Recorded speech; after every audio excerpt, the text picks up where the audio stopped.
แต่โคกจอกพี่น้องเลยลูกเย้นี่โอ้ยพี่น้องเลยนะถือว่างดงามตามที่วาดหวังไว้เนาะพี่น้องเนาะนี่แหละยังบ่พุ่งยังบ่ฮอดพี่น้องจะกระจังว่ากันอีกเนาะประมาณตีใส่ประมาณคำว่าอยากให้คักแท้กับประมาณ10 รถและเนาะ10 รถใหญ่เป็นมาถอกปาดใส่รถละ700,000กันน้ำไหล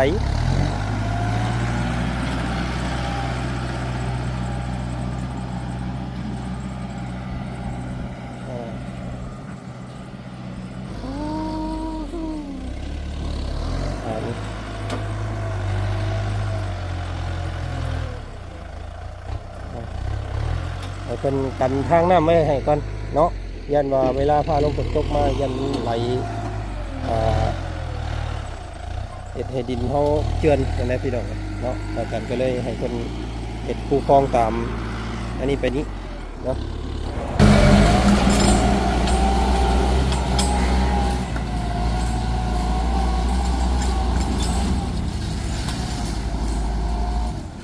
โอเค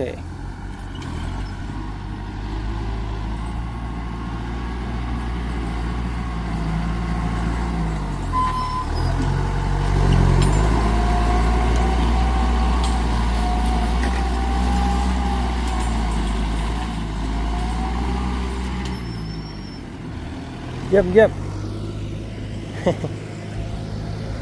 เยี่ยมเลยเยี่ยมเลยอ้อม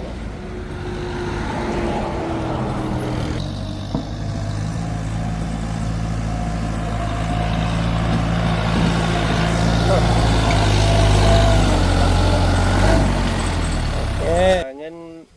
4 ล้านกับ7เนาะ700,000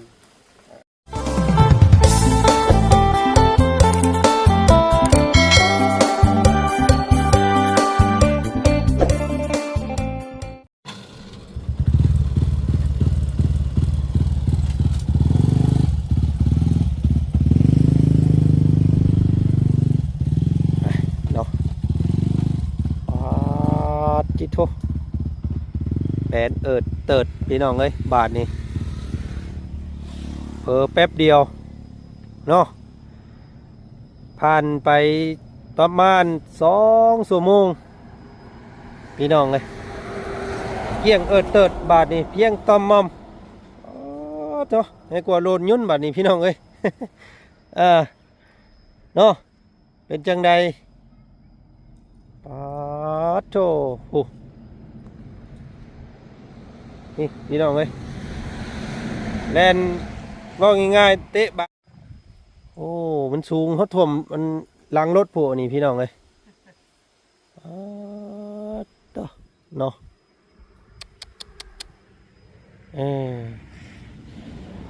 รถไถลงมาที่พี่มันโมเมนต์รถจกเนาะมันโมเมนต์รถจกมันก็เลยบุคอยไอ้นั่นเป็นได้มองนี่เนาะ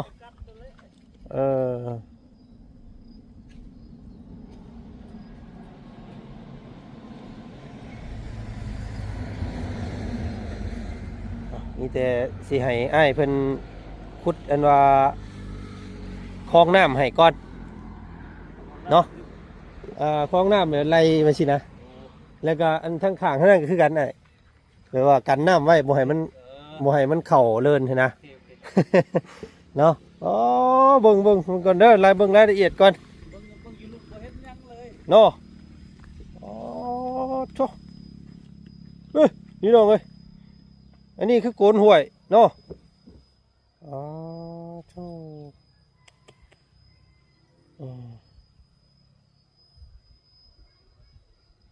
ว่าง่ายๆมันดินมันเบิดก้อนอันนี้เนาะดินเบิดก้อนความจริงมันก็ลงไปอีกได้อยู่พี่น้องยังน้อยหนึ่งอยู่แต่ประมาณห้าหลังรถเนาะเพราะว่าพุ่นและดินซุมเฮานะมันอยู่คุ้งอันนั้นพุ่นและคุ้งเงินว่าต้นรูพุ่นและพี่น้องเลยเนาะแล้วก็อยู่มงมัน อ่าไม่อันนี้เนาะและอ้ายครับ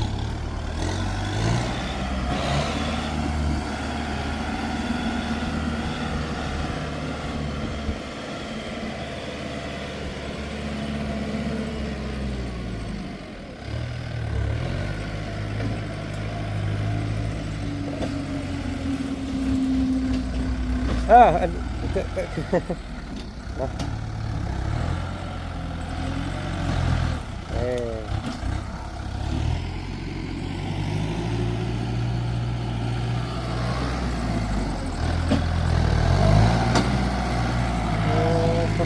บักพวงเลยพี่น้องเนาะคักหลาย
ไอ้โคกจอกพี่น้องเลย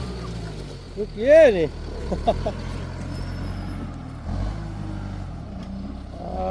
โธ่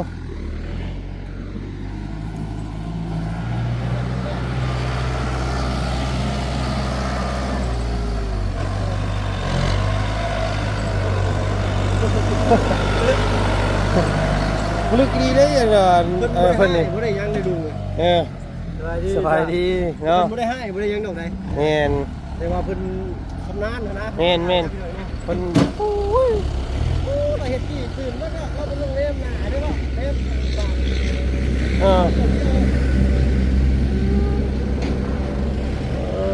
อโธ่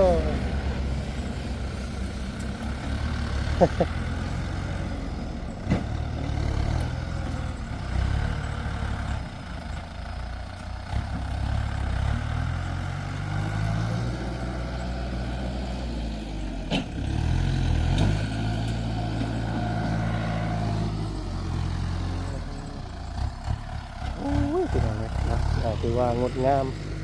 ตามที่วาดหวังไว้เนาะพี่น้องเนาะนี่แหละยังบ่คุ้งยังบ่ฮอดพี่น้องจะกระจังว่ากันอีกเนาะประมาณตีใส่ประมาณคำว่าอยากให้คักแท้กับประมาณ10รถแหละเนาะ10รถใหญ่เพิ่นมาถอกป้าใส่รถละ700,000พี่น้องเลยก็ประมาณรถหนึ่งละ1,000 บาทนะรถละ1,000 บาท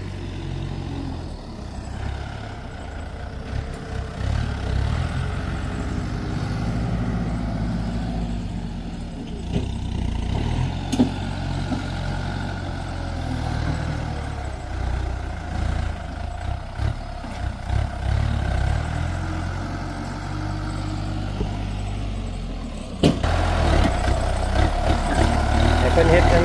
คลองกันน้ำเนาะเพราะว่ายันเวลาน้ำไหลลงมาแล้วยันมันเกิดใส่เดินเนี่ยยันเดินมันมุนก็เลยให้เป็นเฮ็ดเป็นคู่คลองกันน้ำไหล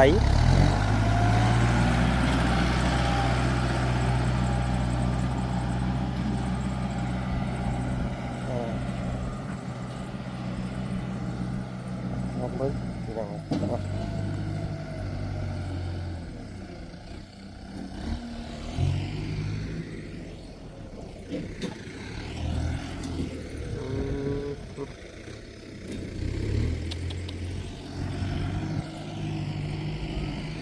มันก็สูงเตอร์เวลอยู่พี่น้องเลยทางนี้เนาะเป็นยังไงเด้พี่น้องไงงามอยู่บ่เนาะ พักอยู่บ่อุ๊บทุกนี่นี่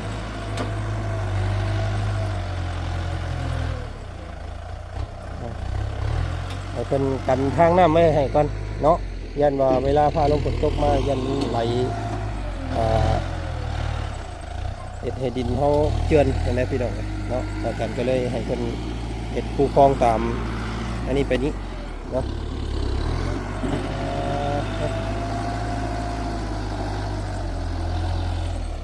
เติมบาทนะพี่น้อง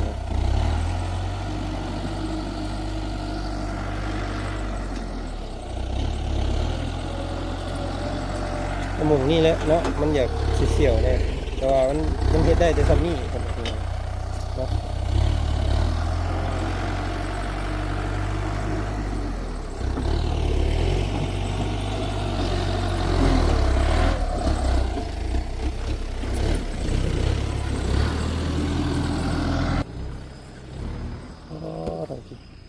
อันนี้ก็ต้นอันนี้พี่น้องเลยเนาะต้นพักเล็กคนมาพี่เลยเนาะอันนี้ก็เป็นโศกเป็นเฮลได้พี่น้องเด้อแต่ว่าดินเขาก็ฮอดพุ่นแหละแต่ว่าเนาะแต่ว่ามัน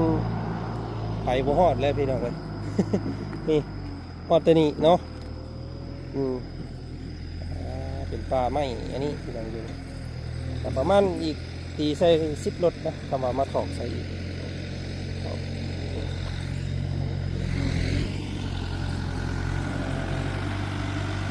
บดดินก่อนมันบดทั้งน้ำพุ่นก่อนเนาะเอามาบดจะผักคือร็อกพี่น้องลงมาผักคือโอ้นี่จะได้แล้วพี่น้องเนาะพอแล้วกวงควง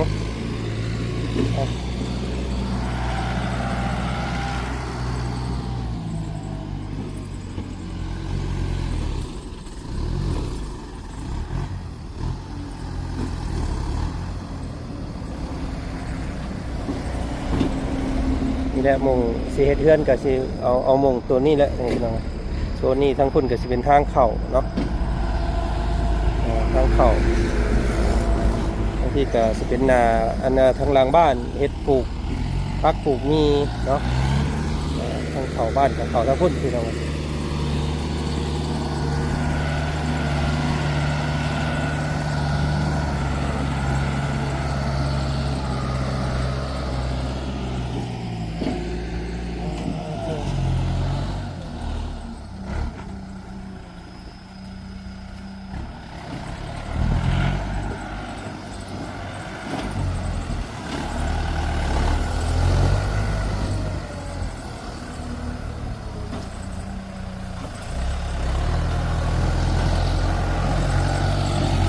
ทางเข่าก็คือตรงนี้แหละ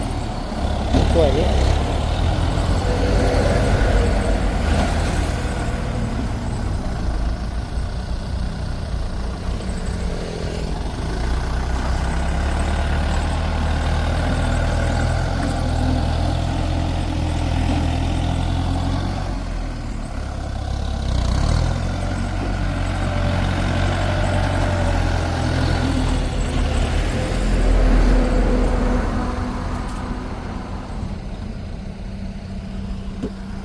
โอเคเนาะโอเคไอ้เอาน้ำเด้อ น้ำเย็นๆน้ำเย็นๆจักชั่วโมงก็เฮ็ดนี่ โอ้แต่7 โมง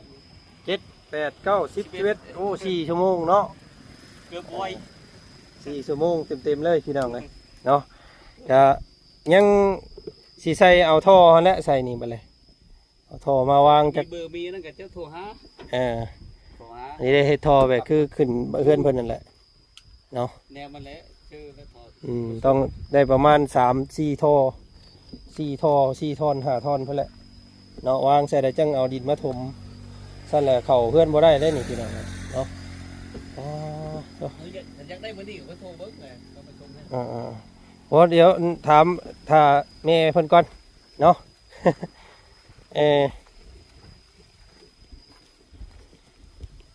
พี่น้องไงเนาะก็ถือว่าสว่างสวัยบ้านนี้มีแต่ทั้งพุ่นและหลังบ้านเนาะคำว่านั่นก็เอามาถมเนาะรถ1 700,000บ่ถามทางพ่อน้องไซเพิ่นเว้าพร้อมกัน เนาะมาถอกใส่ให้มันลงไปเลิกอีกนะเนาะก็สิประมาณเป็นเกือบจะประมาณ10รถพุ่นไปจักเนาะจังสีเพราะว่าคักแท้กับประมาณ10พุ่นแหละเดี๋ยวจังค่อยปรับแต่งเอาอีกแล้วกันพี่น้องเลยเนาะ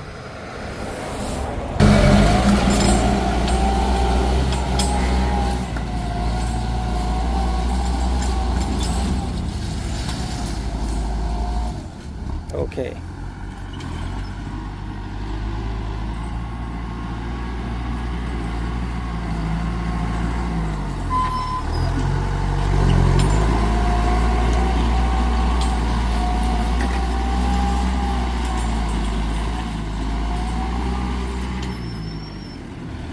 เยี่ยมเยี่ยม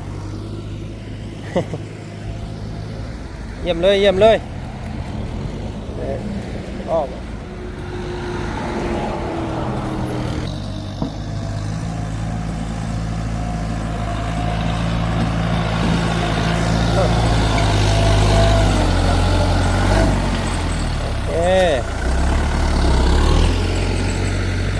ก็สวยงามพี่น้องเลยสำหรับที่ดินแปลงนี้เนาะละเอียดจบบาทในพี่น้อง4 ล้านกับ700,000เด้อพี่น้องเลยเนาะค่าปัดค่าพอร์ตรถเพิ่นเนาะ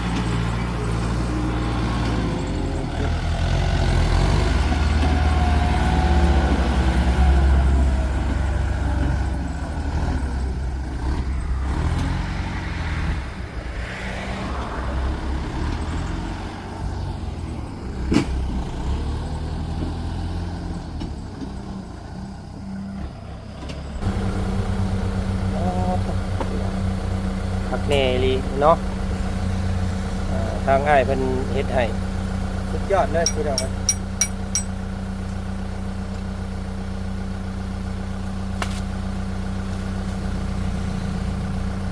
เรียบร้อยเนาะเอาพี่แกขออนุญาตให้อ้ายเพิ่นติดเครื่องเสียงนั้น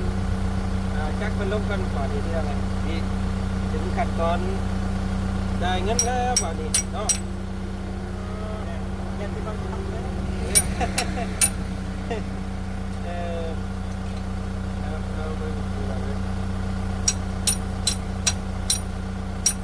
ซื้อมาจากปีแล้วไอ้3 ปีนี่แหละเวลาไปการไปงานนี่ก็ออกคนเดียวที่บ่ไปงานการร้าน3,000นั่นการไม่เนี่ยไปเที่ยวไปช้ามันก็คุ้มน้ำใหญ่ก็ต้องใส่3 รถแล้วเนาะมันยากนี่มันยากไปลายนะโดยทางอ้ายเพิ่นปิดรถก่อนหน่อยนึงพี่น้องกันลงไปก่อนเนาะลงก่อนปิดคักนี่แท้พี่น้องกัน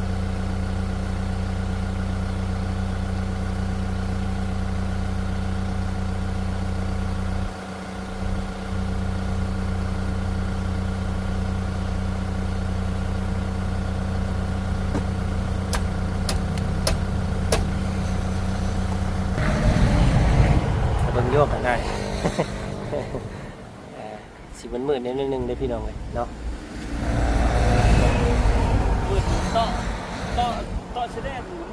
โอ้มืออื่นไปใช้แลนต่อโอ้งานมีตลอดอยู่สันเนาะพี่น้องเนาะประเทศเนี่ยปอกแป๊กนี่ขออนุญาตเด้อเนาะอันไอ้ชื่อนี่ใดก่อแวดไอแวดคนทางไหนไอ้บ้านดงตอนนี้แหละเอ้า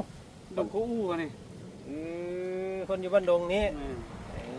สัตว์พี่น้องคิดว่าคนอื่นคนไกลเนาะอยู่บ้านนี่เองพี่น้องเลยคิดว่าคน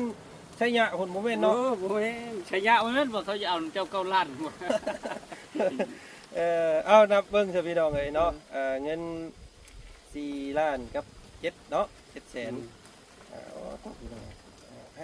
เอาเนาะไอ้นับเบิ้งเลยเป็นใบ50,000เลยพี่น้องเลยเต็มกรอบเต็มกำลายแท้เนาะเอานับก่อนยันโบโคเลยไอ้เพิ่นนับก่อนพี่น้องไอ้เวสเนาะอยู่บ้านอันนี้เฮานี่เองนี่พี่น้องเนาะ เดี๋ยวสิเอาเบอร์อ้ายเพิ่นไว้ชื่อเบอร์อ้ายเพิ่นไว้พี่น้องก็ถือว่าสายจวดดีเนาะอ๋อตัวเพิ่นเฮ็ดคือให้คือเครียดกันนี่พี่น้องเนาะบ่ทำเฮ็ดค่อยบ่ได้เนาะเฮ็ดค่อยแล้วมันรถมันกระดับแล้วพี่น้องเอ้ยสั่นซะงามมันเป็นเฮ็ดละเอียดเล็บเลยพี่น้อง เจ้าเอาคอยบ่แพ้มั้ง อืมต้องแห้งเนาะต้องใส่ความใส่แห้งดันงามที่เราไงแต่ว่าต้องได้ถมดินอีกข้างหลังบ้านนี่แหละมันยังบ่ฮอดป่วยปานใดพอดินเบิดก้อนเนาะนี่ถ่ายลงทุนก็นี่ก็30ปุ๊กแล้วเอิ้นเนาะ ไปเดี๋ยวพี่น้องเลย ขอบใจ โดยเนาะขอบใจคือกันได้เด้อเนาะโอ้พี่น้องเลยแอปอะไรโบแป๊บเลยเนาะแต่7 โมงเช้าเราเห็ดถือ11 โมง4 ชั่วโมงพี่น้องเลยตีไปแล้วก็ชั่วโมงละล้าน เนาะฝ่ายนี่แหละ ชั่วโมงละล้านตีไป ลัดเอ็ดนี่แหละ ได้ ลัดช่อง โอ้ยงามพี่น้องเลยเนาะเตียงกับหน้าทาง คนนี้จะเอามาคนนี้งามเลย ค่ะแปลงเอาน้ำมันแหละพี่น้องไงเนาะมันจังนั้นสิ่งงดสิ่งงามกันเลยจังใดก็ขอบพระคุณเด้อเนาะทางเมวันสุริเพชรพี่น้องไงจากทางฝรั่งเศสเนาะที่มอบหมายทางบริจันมาแปลงศูนย์พักพิงของทีมงานเนาะเป็นแบบเป็นบ้านของทีมงานมาสั้นซะเพิ่นว่าพี่น้องไง อย่างใดก็ขอบพระคุณเนาะขอให้แม่อยู่ดีมีแห้งขอให้แม่จงมีแต่ความแก้วขาดปลอดภัยขอให้แม่จงมีแต่ความสุขความเจริญยิ่งขึ้นเด้อแม่เด้อเนาะสาธุพี่น้องเนาะสำหรับคลิปนี้ทางบ่าวจันทร์ขอตัวจบคลิปนี้เพียงสำนี้ก่อนเนาะพบพอกันใหม่อีกคลิปหน้าแล้วกันพี่น้องคลิปนี้ขอกล่าวคำว่าเนาะสบายดีเด้อเนาะสวัสดีบัดสุขุสุขคนพี่น้องเนาะนี่ทางเพิ่นเฮ็ดอันน่ะคู่กันน้ำไว้ทั้งนั้นเพิ่นยอมเนาะเฮ็ดบ่ได้เพิ่นว่าพี่น้องมันบ่คือรถจกเนาะรถจกถ้ารถจกได้เพิ่นจะเฮ็ดงามอันนี้ไล่ซ้ำนี่ว่าซั่นพี่น้องนี่ทางหลังบ้านเนาะรถจกเนี่ยมันเพิ่นจกเอาน่ะได้อยู่เพราะละเด่นเฮาอยู่เงาไม้นั่นพุ่นพี่น้องแต่ว่ามันเป็นรถดุดเนาะได้ซ้ำนี่ว่าซั่นซะพี่น้องนี่